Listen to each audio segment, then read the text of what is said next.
இவங்க கிட்ட ஒரு வித்தியாசமான கார் இருக்கு. அந்த கார் பட்டன் அமுத்துனா அது குட்டியாயிருது. இந்த காரை துரத்திட்டு ஏகப்பட்ட பேர் பின்னாடி வர்றானுங்க. அவங்க கிட்ட ஒரு கண்ணை வச்சிருக்காங்க. கண்ணை வச்சு சொல்றாங்க. அந்த கார்ல படாம அது கார் தப்பிச்சு அங்க இருக்க ஒரு சின்ன கேப்ல உள்ள ஓடிடுது. அவங்கள பிடிக்கிறதுக்கு ஒரு மிஷின் எடுக்கிறானுங்க. மிஷினை தயாரிச்சு அது கேப் வழியா உள்ள விடுறானுங்க. அந்த மிஷினில் மாட்டினா இவங்க கண்டிப்பாக செத்து போயிடுவாங்கன்னு கார் எடுத்து வேகமாக கிளம்புறானுங்க. அந்த மிஷின் பின்னாடியே விரட்டிகிட்டே வருது. இவங்க எங்கெல்லாம் போகிறாங்களோ அந்த மிஷின் பின்னாடியே வந்துடுது. அதுக்கிட்ட இருந்து தப்பிக்கிறதுக்கு காரில் ஒரு பேப்பர் மாட்டுக்குது. அது பின்னாடி மாட்டி விட்டுறானுங்க. அதுக்கப்புறம் இதுக்கிட்ட இருந்து தப்பிக்கிறதுக்கு காரை இன்னும் கொஞ்சம் சிறுசாக்கிறானுங்க. இன்னும் சின்னதாக இருக்க கேப்புக்குள்ளே பூந்து உள்ளே போயிடறானுங்க. நீ அந்த மிஷினால் உள்ளே வர முடியல. அந்த மிஷினை எவ்வளோ தான் ட்ரை பண்ணாலும் அந்த கம்பியை உடைக்க முடியல. திடீர்னு அந்த காரு தண்ணி அதிகமாக உள்ள இடத்துல விழுகுது. கடைசியில் பார்த்தா அது டாய்லெட்டுக்குள்ளே உள்ளே வந்து விழுந்திருக்காங்க. அப்போ பார்த்து அர்ஜுன் ஒருத்தர் பேண்ட்டை கழட்டுறான். இவங்களும் பார்த்துக்கிட்டு இருக்காங்க என்னடா பண்ணுறதுன்னு.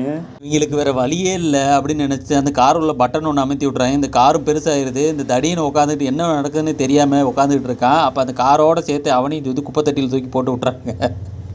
அவனை குப்பை வட்டியில் தள்ளி விட்டதும் பரவாயில்லன்னு நீ ஓகேவா நல்லா இருக்கியான்னு கேட்டுட்டு போகிறானுங்க.